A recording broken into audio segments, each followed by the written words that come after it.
ಶಾಂತಿ. ನಮ್ಮ ಚಾನೆಲ್ ವಿಡಿಯೋಗಳ ಹೆಚ್ಚಿನ ಮಾಹಿತಿಗಾಗಿ ಸಬ್ಸ್ಕ್ರೈಬ್ ಬಟನ್ಗೆ ಕ್ಲಿಕ್ ಮಾಡಿ ನಮ್ಮ ಚಾನೆಲ್ಗೆ ಸಬ್ಸ್ಕ್ರೈಬ್ ಮಾಡಿ. ಈ ವಿಡಿಯೋ ಇಷ್ಟವಾದಲ್ಲಿ ಲೈಕ್ ಮಾಡಿ, ಶೇರ್ ಮಾಡಿ ಹಾಗೂ ಕಮೆಂಟ್ ಮಾಡಿ.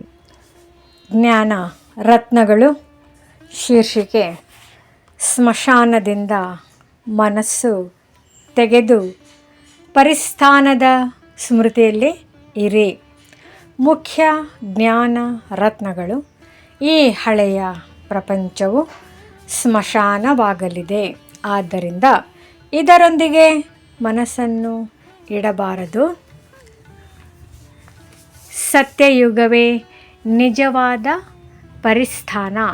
ಅಲ್ಲಿ ಸದಾ ಸುಖ ಮತ್ತು ಶಾಂತಿ ಇರುತ್ತದೆ. ತಂದೆಯ ನೆನಪಿನಿಂದಲೇ ಸ್ವರ್ಗವಾಸಿಗಳಾಗುತ್ತೇವೆ. ಮನ್ಮನಾಭವ ಎಂದರೆ ತಂದೆ ಮತ್ತು ಆಸ್ತಿಯ ಸ್ಮೃತಿಯಲ್ಲಿ ಇರುವುದು. ಮಾಯೆಯ ಶೋ ಅಲ್ಪಕಾಲದ್ದು.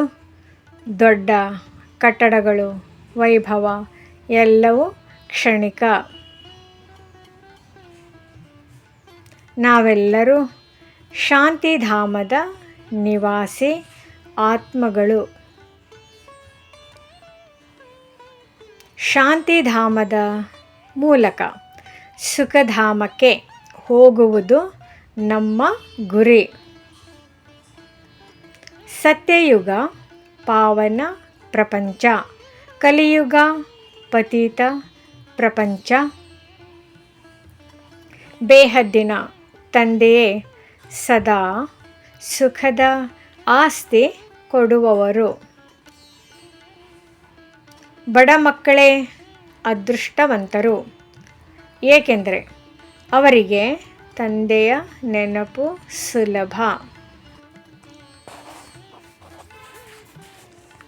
ಧನವಂತರಿಗೆ ತಂದೆಯ ನೆನಪಿನಲ್ಲಿ ಸ್ಥಿರವಾಗುವುದು ಕಷ್ಟ. ಸೇವಾ ಕೇಂದ್ರಗಳು ದೊಡ್ಡ ತೀರ್ಥ ಸ್ಥಾನಗಳು. ಇಲ್ಲಿಂದ ಆತ್ಮಗಳಿಗೆ ಸುಖ ಶಾಂತಿ ಸಿಗುತ್ತದೆ. ತಂದೆಯ ನೆನಪು ನಿಜವಾದ ಚರಣಾಮೃತ.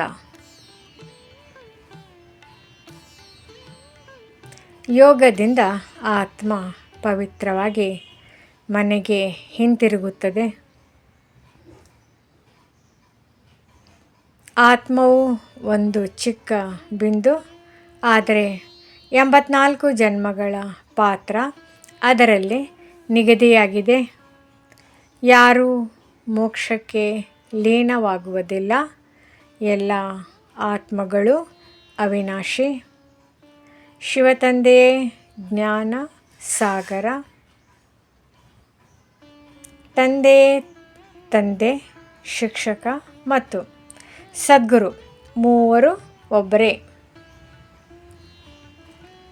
ಕಾಮವನ್ನು ಜಯಿಸುವುದೇ ಮಹಾ ವಿಜಯ.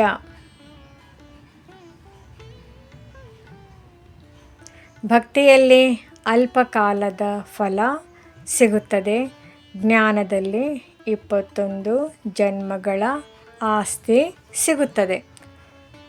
ಸ್ವಸ್ಥಿತಿ ಶಕ್ತಿಶಾಲಿಯಾಗಿದ್ದರೆ ಪರಿಸ್ಥಿತಿ ಏನೂ ಮಾಡಲು ಸಾಧ್ಯವಿಲ್ಲ. ಏಕರಸ ಸ್ಥಿತಿ ಹೊಂದಿದವರು ಸದಾ ಅಚಲರಾಗಿರುತ್ತಾರೆ. ಏಕೆ ಎಂಬ ಪ್ರಶ್ನೆ ಮುಗಿದಾಗ ಡ್ರಾಮಾದ ಮೇಲೆ ಸ್ಥಿರ ನಂಬಿಕೆ ಬರುತ್ತದೆ. ನಾವು ಈಗ ದೇವತೆ ಆಗಲು ಯೋಗ್ಯರಾಗುತ್ತಿರುವ ಬ್ರಾಹ್ಮಣ ಆತ್ಮಗಳು.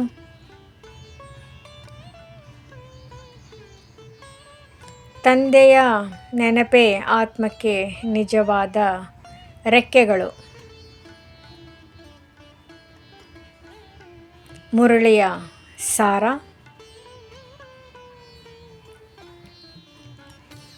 ಈ ಹಳೆಯ ಪ್ರಪಂಚವು ಶಾಶ್ವತವಲ್ಲ. ಇದರಲ್ಲಿ ಅಂಟಿಕೊಳ್ಳದೆ ಶಾಂತಿಧಾಮ ಮತ್ತು ಸುಖಧಾಮದ ಸ್ಮೃತಿಯಲ್ಲಿ ಇರಬೇಕು. ತಂದೆಯ ನೆನಪು ಆತ್ಮವನ್ನು ಪವಿತ್ರಗೊಳಿಸಿ ಸ್ವರ್ಗದ ಅಧಿಕಾರಿಯಾಗಿಸುತ್ತದೆ. ನಿಜವಾದ ಅದೃಷ್ಟವು ಧನದಲ್ಲಿಲ್ಲ, ತಂದೆಯೊಂದಿಗೆ ಇರುವ ಸಂಬಂಧದಲ್ಲಿದೆ. ಓಂ ಶಾಂತಿ. ಈ ವಿಡಿಯೋ ಇಷ್ಟವಾದಲ್ಲಿ ಹೆಚ್ಚಿನ ವಿಡಿಯೋಗಳ ಮಾಹಿತಿಗಾಗಿ ನಮ್ಮ ಚಾನಲ್ಗೆ ಸಬ್ಸ್ಕ್ರೈಬ್ ಮಾಡಿ. ತಮಗೆ ವಿಡಿಯೋ ನೋಟಿಫಿಕೇಷನ್ ಸಿಗ್ತಾ ಇರುವುದು